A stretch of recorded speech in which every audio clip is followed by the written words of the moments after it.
Dear Photonics community, thank you for your attention to this tutorial talk. This is Ray Chen from UT Austin. I would like to also thank the CLEO committee member for their invitation for this talk. And this talk is entitled Integrated Photonics for Computing, Interconnects, and Sensing. Let me share my screen with you.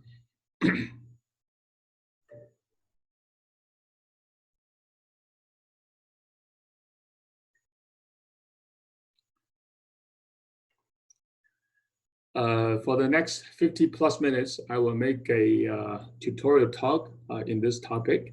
And if you have any questions, feel free to ask online, or you can send email through my UT email. This research has been sponsored by a myriad of federal and state agencies and also industry. When we're talking about integrated photonics, it can divide into 7 major application areas. Among these 7 different application areas, UT Austin's our group has been involved in 6 major areas, and such as in the data centers, in the also in high performance computing and in autonomous car using LiDAR and bio sensing, chemical sensing, and also the aerospace applications. So this is the outline of the presentation. I will cover all 6 different areas. Here we start with the optical computing and end with the applications in EM wave sensing. As you know, when we're talking about computing, it started almost 2 centuries ago. You all know very well the ballooning machine and also the Van Neumann approach in the digital computing.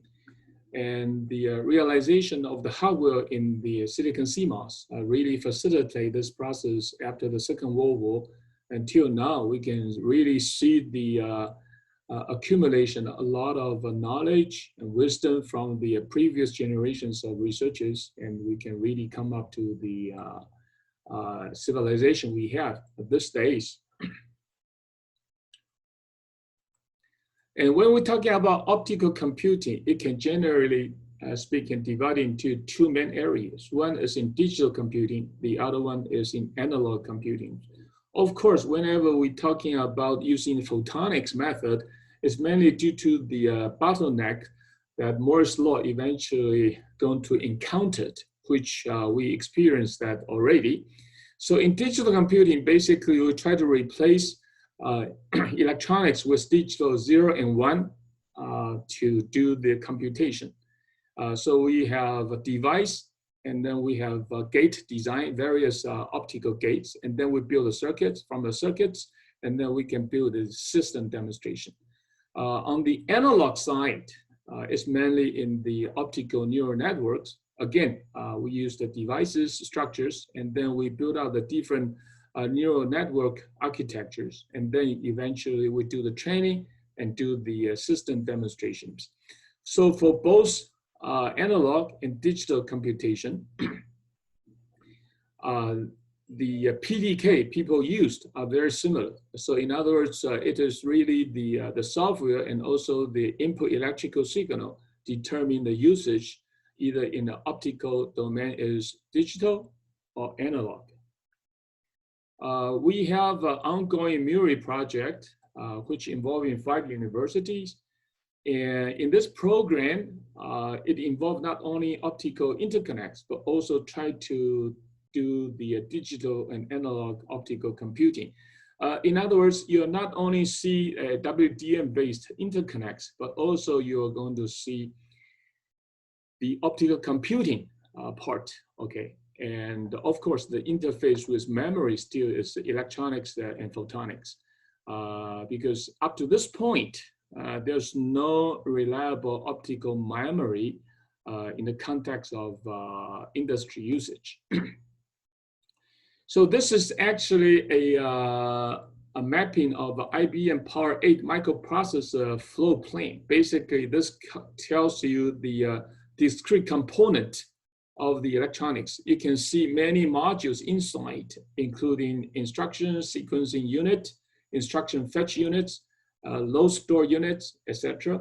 As we know that photonics have many advantages over electronics. For example, higher bandwidth, immunity to EM noise.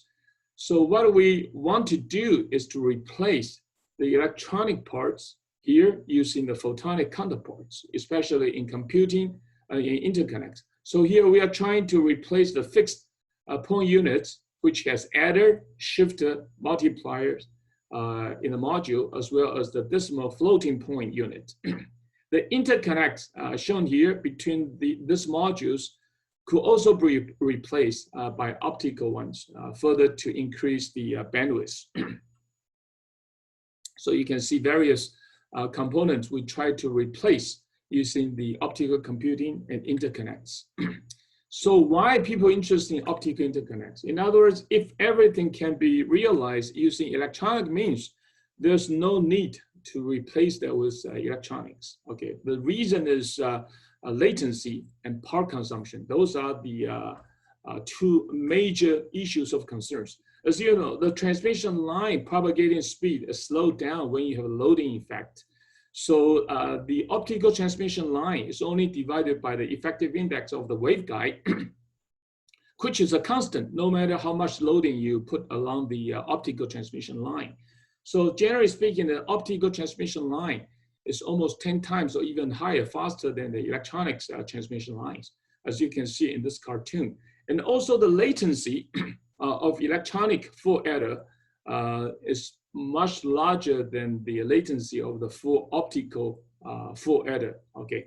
Not only just the transmission time, but also the switching time. As you know, the fastest speed inside the processor is the clock. So when you have everything faster, you can use higher speed clock and also doing higher speed computation. In this presentation, we have demonstrated to 20 gigabit per second, which was also published in the Nature Communication last year. So as you know, when you're talking about optical computing chip, it was quite complicated. The fabrication is quite sophisticated. So actually, there's no university foundry can fully cover this manufacturing process. So we need to rely on outside foundry, such as AIM in the United States. So this is a design flow and also the software tool we used to utilize all the PDK available from the library given by the manufacturer. And then we can do the design and then send to manufacturing.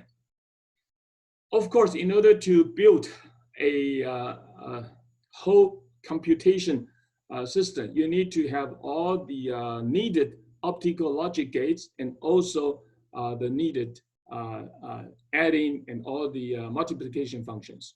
For example, in SIG, on the right side, there is a full adder, a practical case. It shows this algorithm can well retain the repeated pattern as in a mathematical expression. Compared with the ordinary binary decision diagram, which is shown here, this method can achieve optical circuits with smaller size, less latency, with more abundant element in library. Though this method right now cannot apply to all functions, but with more and more new elements emerge and the library of the PDK become more comprehensive, the applications can be widely expanded. So this is the first full adder, optical full adders. The left panel is showing the electronics parts. The right panel shows the photonics computing. As you know, there's no 100% optical computing. In other words, there's an interface at the input and also interface in the output, which you have to do the electrical to optical, and then at the end, you do the optical to electrical conversion. We want to make sure this conversion only happens once so that it won't increase the latency in this computation process. We also utilize the micro disk modulator to build the optical logic gate because it has the smallest real estate space, so you can increase the packing density per unit area. So this is the schematic of the 4 adders when you try to replace the center computation part with the photonics devices. Why we pick out the micro disk? We have several important things because it's the smallest footprint. It can also afford multiple wavelengths. You can use WDM. And also, as you know, whenever you use industry foundry, you are limited by the available PDKs of the foundries. So it's a available PDK in the AIM. So that's the industry maturity. That's very important.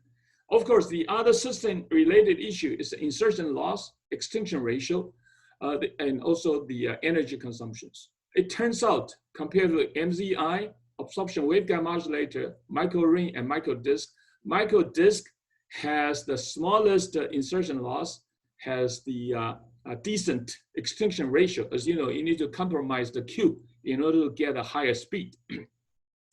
So you can get up at this point showing 7.8 dB extinction ratio. And then also another very important thing, we're talking about low power consumption. This one has a much lower power consumptions when compared to with all the other active devices so far being published. So this is the comparison why we want to use photonics. Again, 2 important things, power consumption and latency, okay? So what this chart trying to tell you is on the left top panel, you can tell the y-axis is the power consumption. The x-axis is the clock rate or computation clock rate.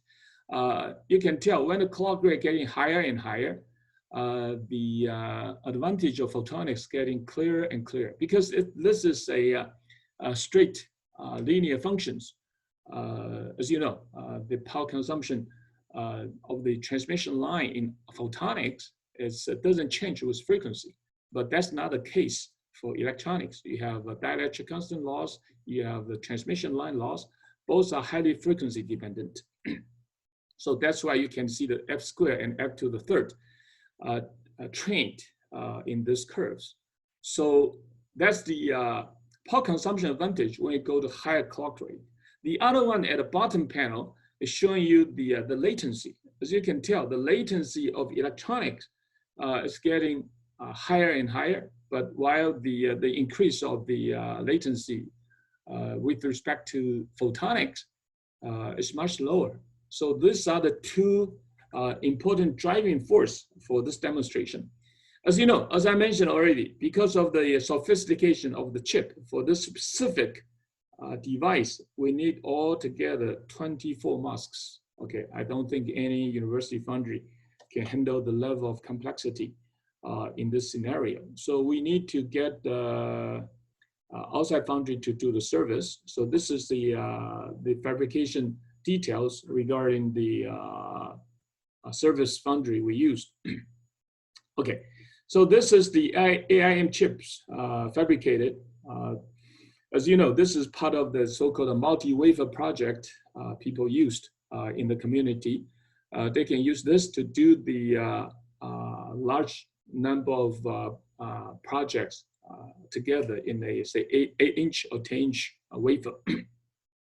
So in our case, for each service, we get 20 chip. Each one is 2 millimeter by 4 millimeter.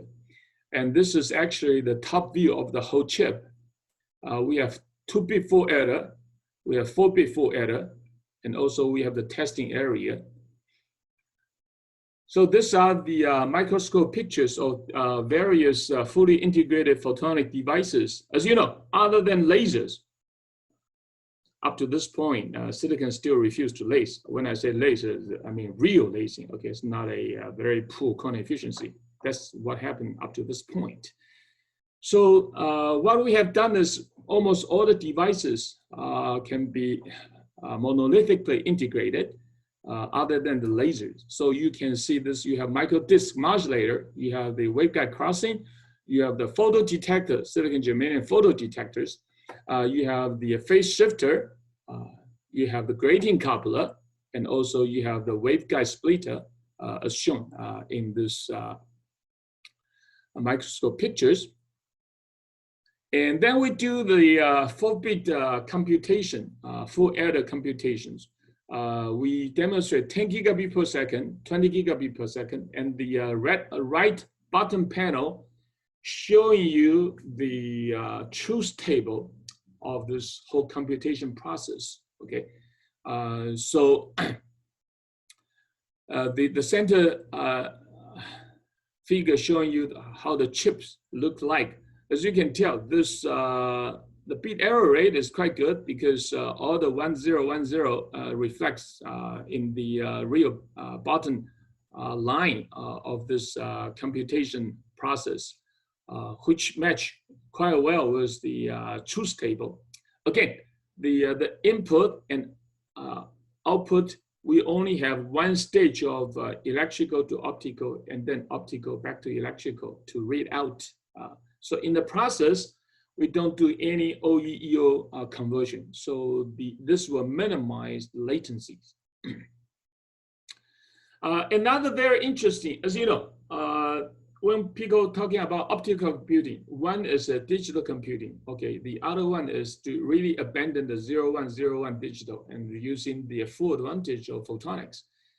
In this demonstration, we demonstrate multi-operand logic gates, which can do the not only 10, it can have multiple digital inputs. For example, here you have 4 different inputs. In principle, you can have more digital inputs to come in to do the computing. Actually, to some degree, this also co-share the advantage of quantum computing. Okay, of course, you don't have the quantum state like the quantum computing, which require very, very low operating temperatures. Okay, and therefore very high power consumptions. But in our case, this is all demonstrated in the room temperatures with the multi-operands. So this multi-operands, as you know, you can have x1, x2, xn, depending on how many digital input you want to put in this optical ring. You can get this computation result shown on the right, and you can also doing WDM to do the add and drop functions for different operation gates. Okay, so this is the truth table when you have, say you have n bit instead of binary 0, 1, okay, 0, 1. If you have 0, 1, if you have 2 bit, then you have 4 different permutations, right? 2 to the truth, okay? 2 to the second, okay?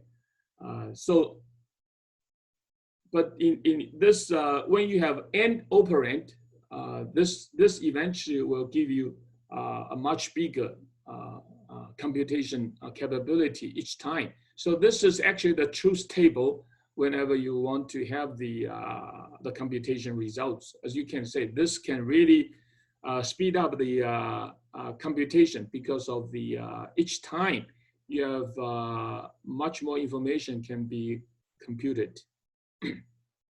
The other device we built in this scenario is using the silicon. Instead of using silicon, we use indium phosphide. As I mentioned a moment ago, one of the problem affiliated with silicon is that you don't have lasers. So in this chip, we build full adder with lasers, photodetectors, modulator. Again, we are limited by the PDK available. By the way, this chip was made in Europe, in JPEGs. It's an indium phosphide chip, which can do the monolithic integration. But the drawback you have, they don't have the disk modulator. They have electro absorption modulator, which has much bigger real estate space and consume much more power when compared to silicon. Again, as a tutorial speaker, I think one information I want to share with all the participants is that the maturity of all these foundries are very, very crucial at this moment, because different foundry have different PDKs. It turns out it's very discrete at this moment. In other words, in Europe, in the United States, in Singapore, in Taiwan, in Canada, different foundries have different library.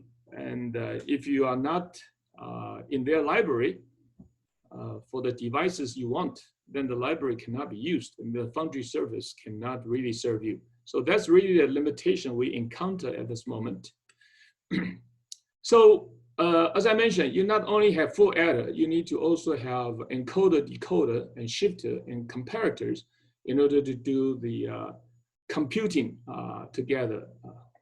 So we have all different discrete components show up here for the second round fabrication in the AIM. We also fabricate the optical neural chip. As you know, the real world is analog. Okay, our computing world in electronics is digital. It's mainly to get boost up the signal to noise ratio with very limited power.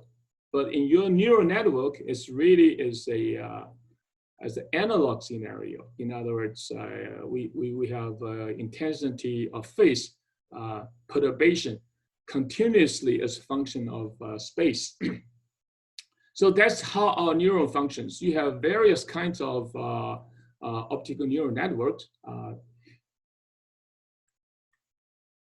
So in this classical integrated optical neural network architecture, as shown in the left figure, the weight matrix of each hidden layer is realized by MZI arrays. Each weight matrix is singular, valued decomposed to 3 components, okay? U matrix, sigma matrix, and V star matrix.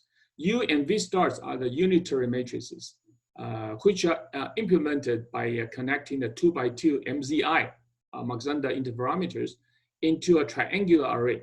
And the sigma shown here can also be implemented by connecting the 2x1 MZI easily. Okay, due to the environmental changes, thermal crosstalk, and the manufacturing imperfections, noise exists in each MZI, such that the phases of the output light signals, it might be perturbed. But in the right figure, we can see when we apply different phase noise on each MZI, bigger matrix generates bigger deviation and is more sensitive to noise. So in other words, you try to get a lower noise when you have a bigger matrix, as shown here. So for each noise setting, we generate 20 noise samples for both in the previous classical architecture, which is the left figure, and the slim architecture, which is the right figure. The slim architecture is not only more scalable because it uses a smaller number of MZIs, it is also more robust. It can be seen that the accuracy distribution of the slim architecture not only has a higher average and geometric means, but also a smaller variation range between the best and the worst among all the samples. As you know, there's no 100% accuracy in the detection. That's actually why the Tesla car is you don't have 100% accuracy, okay? But because of a larger number of users, you want to increase the number of accuracy. In other words, you don't want to have a false alarm because they will jeopardize the driver. Okay, so one of the key element in this research is try to increase the in the training process and also the hardware build-up process to minimize the inaccuracy in the recognition in the training process. So it is an ongoing base. We still have a lot of ongoing publications under review. You feel free to go to our website to see our recent publications.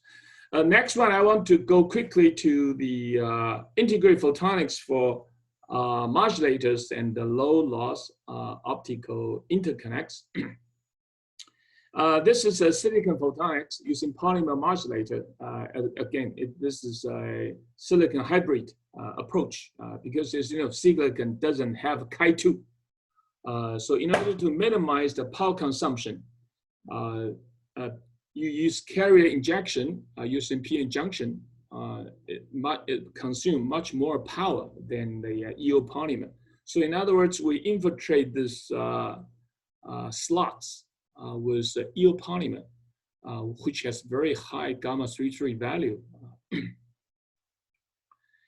And this is the testing results. Again, the right is the test, and the left is a testing diagram, and the right is the real device under evaluation. You have the input fiber, you have output fiber, you also have the testing sample, you have the GSG probe to do the testing. And this is telling you the modulation bandwidth is about 40 plus gigahertz. Okay, so the figure on the right button is left button is really from the spectrum analyzer. You can see the center frequency shift when the modulation happened. So the bandwidth is larger than 40 gigahertz. It can translate up to something like 80 gigabit per second. The capacitance is about 0.4 femtofarad. And the power consumption, as you know, it's 1/4 CV squared, which is 2.5 femtojoule per bit for 6 dB extinction ratio. So this is, again, the comparison of the silicon organic hybrid modulator with the other ones. As you can tell, in our case, okay, the silicon and EO polymer based device has a good power consumption saving, and also can get the speed enhancement due to the very large gamma 33 value affiliated with this EO polymer. By the way, this if you want to know more, the publication can be found in our group website. You feel free to download those publications. Next, I will change the subject to integrate photonics for LiDAR applications. This is a point-to-point communications. As you can tell, this is a one scenario. The other one is for surveying and mapping. Of course, pilotless driver car is also another important scenario where people are interested to using this technology to further enhance the usage of this type of device.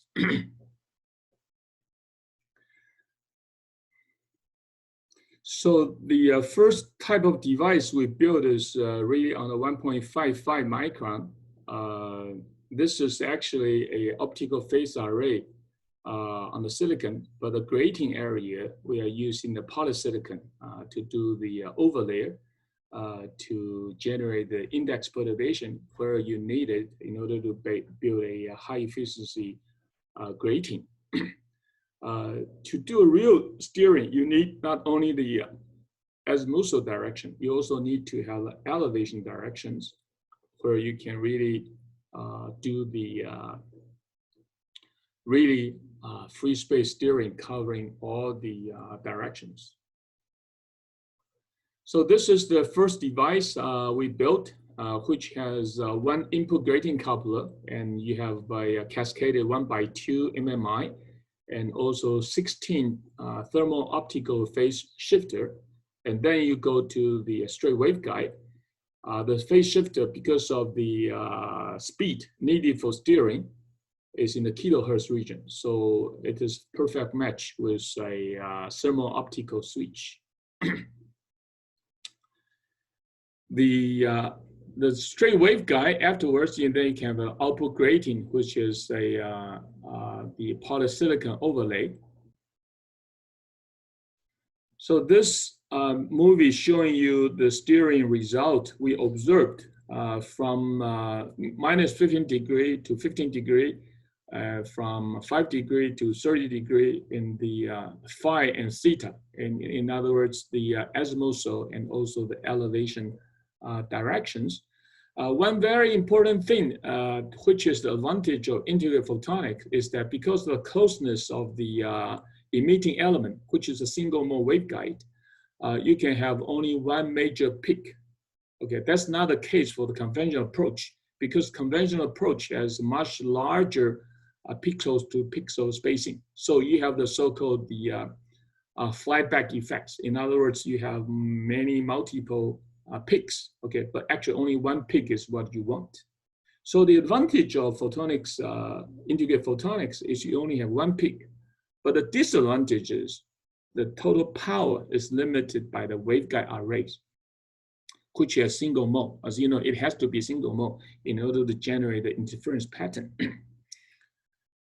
So the next approach we have is go to the mid-infrared at 4.6 micron. We have an optical paper just appeared a couple of months ago.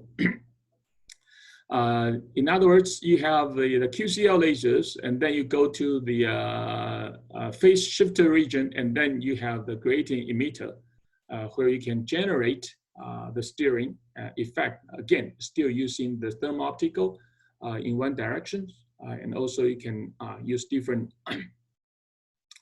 wavelengths or different spacing to get the other way directions. So this is a device we built, which is on the indium phosphide base. Again, this is the first 4.6 LiDAR chip built on indium phosphide. The reason using 4.6, it has almost lowest absorption in water, in atmospheres, so it can get very, very good transmission, no matter for the new car without driver, or the for a satellite to ground communications. So this is the device we built. As you can tell, we have the device parameter, a waveguide to waveguide separation, 13.73 micron, waveguide width, 3.29. By the way, there's a mistake here. The wavelengths, I'm sorry, the capital lambda is the grating spacing, okay, as 1.55. So you can see this whole chip. The probe you see on the right button is actually the thermal tuning probes. You can really inject current to generate the index perturbation, which you will change the phase, then eventually generate the steering effect.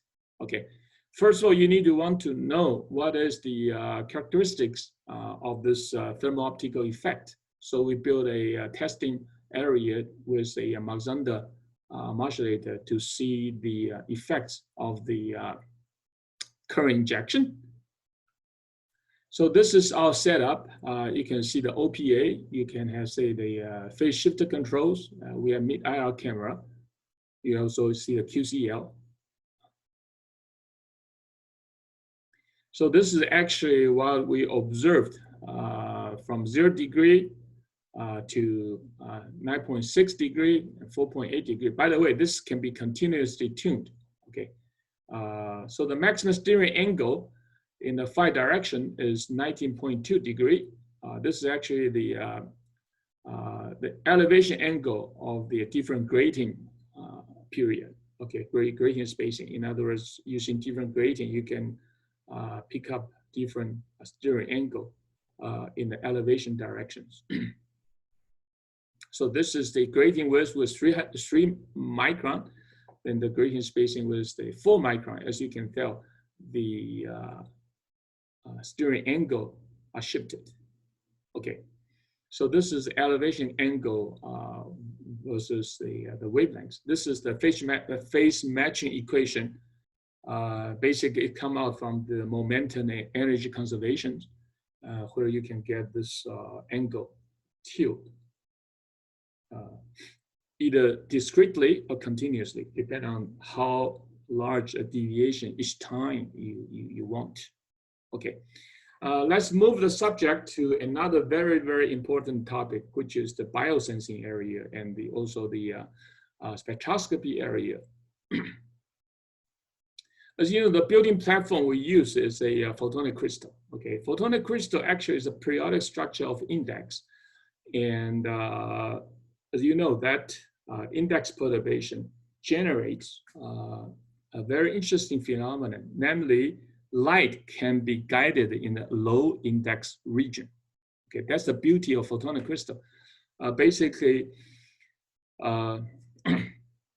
it's a trapping mechanism. Okay, so the low index can be air, can be microfluidic channel. So it is a very good match with biosensing and chemical sensing. But in nature, this photonic crystal exists already from day one. As you show in the golden beetle, this is a butterfly, this is opal. You can see a lot of interesting, this is the mandarin duck, and this is a cockpit. This is a lobster. Or if you carve out a small piece of the skin, take an SEM picture, you will see the left bottom picture. That's actually the 3D photonic crystal. The color you observe actually is the rejection band of the photonic crystal structure. That's why you can see so many striking color in the natural pieces of these animals or these skins of the lobster and so forth. So in other words, what we are trying to do is trying to utilize this phenomenon, use a man-made, like a meta surface structures. It can be 2D with a point defect or line defects. Okay, this is a device we have published in APL a couple of years ago, which is a 1x4 MMI and then 1x4 MMI. So you have 16 discrete channels. Each channel has 4 microcavity. Okay. And then we have 4 times 4 times 4. Okay, so you have 64 active locations where you detect 64 different biomarkers together. Okay, using this technology. Again, this is a just comparison of how quantum mechanics defining the band gap structures of single crystal semiconductors. Okay, by the same token, if you solve the wave equation using Maxwell equation, okay, you can also, against this index periodic structure, N1, N2, N1, N2, either 1D, 2D, or 3D. What happens is you are also going to see a interesting phenomenon governing the behavior of photons. Okay, that's why we call it a photonic crystal. You can also see the photonic band gap. Okay, but one is quantum mechanics through Schrödinger equation is governing the behavior of electrons and holes. Okay. And the Maxwell equation, in this case, is really governing the behavior of photons in the periodic index structures. So, as I mentioned, one of the key elements is that you can get light trapped in the low index region. Okay, so like in this left panel, you can see the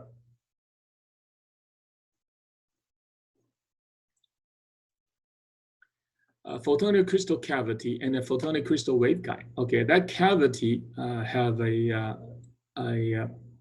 surface which can attach to the conjugate protein affiliated with a biomarker. Okay, which can be for example, like COVID-19 spike protein or other type of biomarkers being defined by the Oncology Society of America. So the right panel here showing you all the literature survey we have conducted, showing you how all different research group has been achieved. X-axis is sensing areas.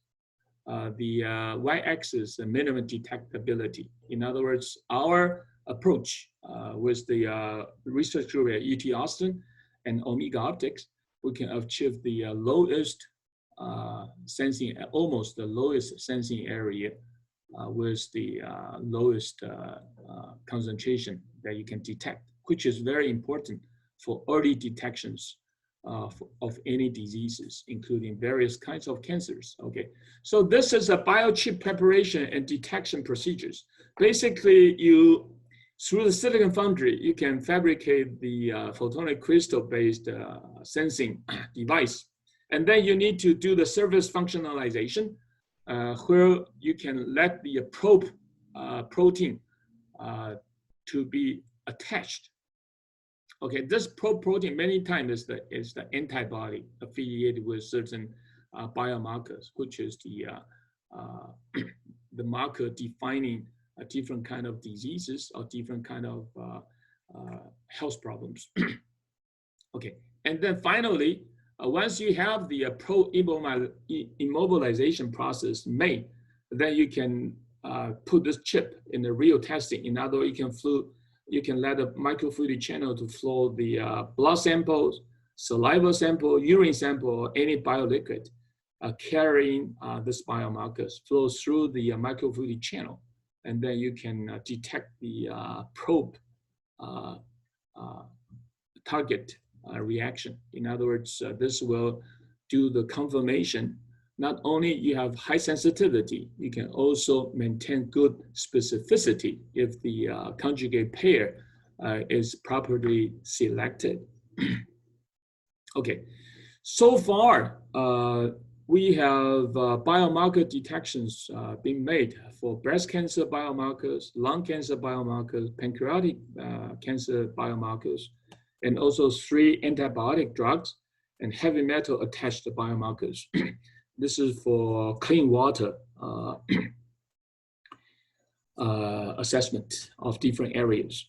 So all this have publications in our website. You feel free to visit our UT website to download the PDF files. And this is what we envision in the future when the silicon photonics become mature in the fabrication process. You can have a large number of sensing assays to be implemented and using the microfluidic channel.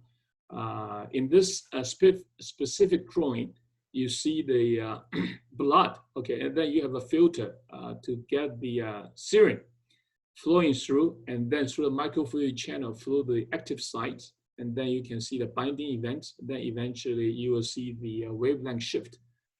Basically, this is a wavelength shift based bio detection. What happened is when the binding events happen, the mass density changed. When the mass density changed, based on Lorentz equation, the index of refraction will be changed. When the index of refraction changed, then the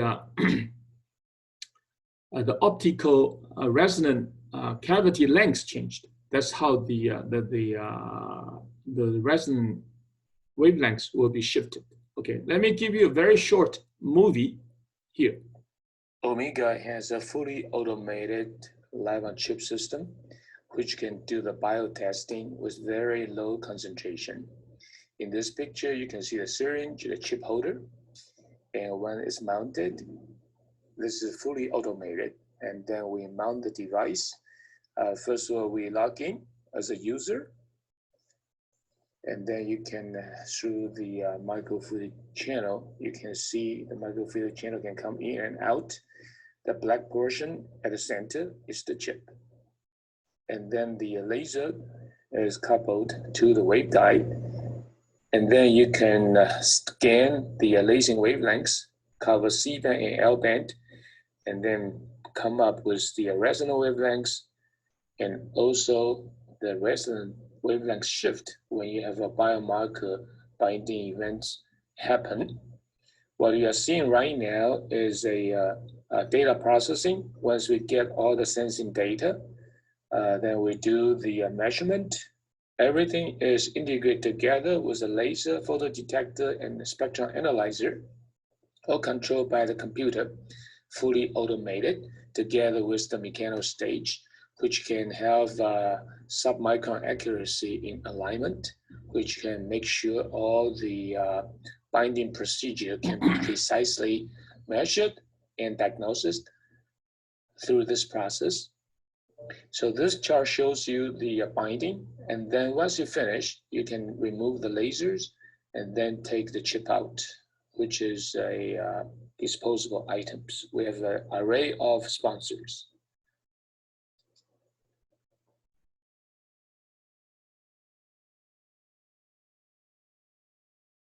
Okay. Omega has a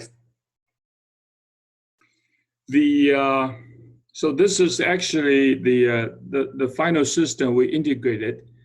You can see from this this chart. Actually, you have a wavelength shift when you have a binding events happen. Okay, when you watch it, then you can have the final data detected. So this is one of the process. Showing you on the bottom right is really the microfluidic channel in and out. The bottom chip at the center is the silicon chip. The reason you have a small piece come out is actually it's a grating couple in and grating couple out. Okay. So actually this currently is based on NASA's definition. This whole system is in the TIL level 6 level. In other words, it's a system prototype demonstration in a relevant environment. In other words, this can be used for all the laboratory to do the biosensors. So let's move quickly to another is a integrated photonics based for spectroscopy. As you know, this is the atmosphere absorbance. You can see all different molecules have the major absorption peak in the mid-IR. By the way, due to the maturity of quantum cascade lasers and also laser wavelengths available in the mid-IR regions, it makes the sensing much more attractive in the context of using integrated photonics chip because the absorption is much stronger in the mid-IR for almost all the species of interest, no matter it's a green gas or any temperature dependent pollutants. And this is actually the Beer-Lambert absorption law. Basically, when you have a homogeneous material, the attenuation is exponential decay. Okay, so the photonic crystal basically increased two things. Number one, it increased the overlap integral between the analytes and the guided mode. Number two, it has a slow light effect. Okay, has a slow light effect, which is the VG.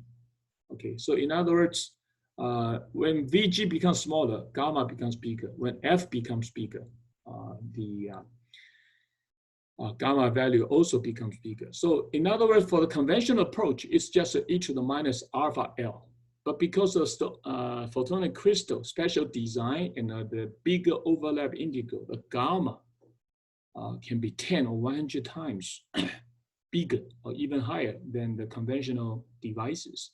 So the implication is you can, for example, if originally you need 1 meter induction length, now you only can shrink it to 1 centimeter if it's 2 order of magnitude improvement. Okay, so this is actually the device when we compare to the conventional approach. This is various approaches and also why our approach might be interesting to the real users. And also we do the monolithic integration with absorption spectrometry at lambda 3 to 5 micron because a lot of interesting species are in this window. Okay, so this is the slot photonic crystal waveguide with QCL, QCD. We have several publications in this. In order to make this wavelengths transparent, you need to use a different substrate because silicon is not totally transparent in this wavelength region. So we're using a silicon sulfide. Silicon dioxide, by the way, is not totally transparent. So we use the sulfide substrate in this case.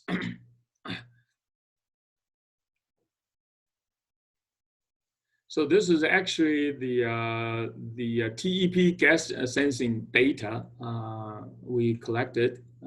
As you can tell, it can get the sensing when you turn the gas on and turn the gas off. You will see the absorption and also the attenuation of the wavelengths. Okay, we can detect in this is ppn. Part per million. We can even detect in the ppb region. Okay, ppb region. This is another video, a very short video.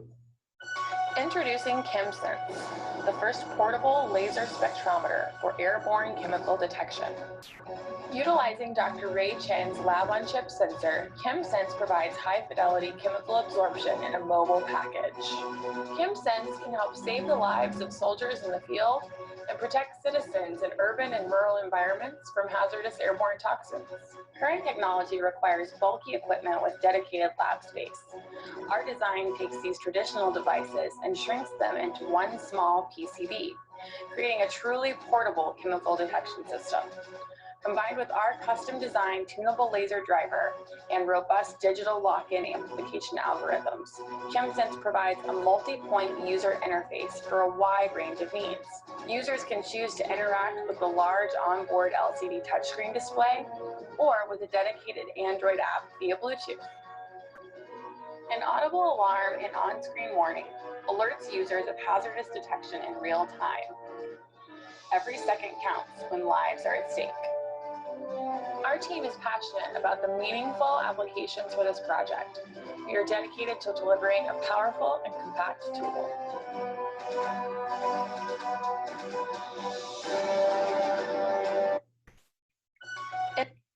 Okay, the next device I want to go quickly because I'm running out of my time. Is using the integrated photonics for Fourier transform spectroscopy, because this can eliminate the need of large and bulky spectrum analyzing after you detect the signal. In other words, the Fourier transform result will directly give you a wideband optical absorption signal, carry various different kind of analytes. So this is actually the silicon nitride, because we are using the visible wavelengths in this specific project, because you want to detect the human skins inside the your blood flow and so forth. So this is a device we fabricated using the silicon nitride on silicon dioxide. As you know, silicon nitride has very low loss in the wavelengths of interest. And this is our testing setup. Basically, you can see the fiber input and fiber output couple in, couple out. So this is a Fourier transform spectroscopy data. For example, in the 904 to 910, you see the Fourier transform data. The green curve, the blue curve is simulation. The green curve, the red curve is what we measured. And as I mentioned, we tried to determine the hemoglobin, oxygenated hemoglobin in the bloodstream of airborne and spaceborne personnel. So this is actually the idea we have. So you can detect multiple analytes. By the way, in order to really detect the strong signal, you want to see the loss altogether when the light penetrates through the human hands, human body, and collect the reflections. Okay, collect the reflections. And this is what we, based on the survey in our experiment, and this is the loss of all the related structures. So in other words, if we start with the 0 dBm, you have about 13.2 dB power margin to play with. So why we do this? Basically, this is an Air Force supported project. In other words, you can monitor the health of pilots or even astronauts, okay, for Space Force. You can analyze the all related. For example, in this case, you have various kind of third order overtone regions from 700 to 1100 nanometer. So in other words, we can analyze multiple analytes in a human body to monitor the health of pilot in real time. Okay, this is actually, again, we try to, currently we try to hit the TIL level 4, in other words, in the laptop demonstration. Then in the future years, we hope to move it to TIL level 6. That's using 1 or 2 minutes finish my talk. Okay, the other very interesting area being sponsored by various government agencies is the broadband EM wave sensors. In other words, you can build an antenna between which you have this is a bow tie antenna in a photonic crystal was infiltrated with EO polymers. Okay, to generate a high-speed, high-performance, very sensitive EM wave sensors. Can cover from, say, 1 gigahertz to almost 40-some gigahertz. Okay, this is a detection of the sensing using the function generator to simulate the input of a EM wave. Okay, I think due to the time constraint, I went through very quickly to make sure we have some time for Q&A. Thank you for your attention.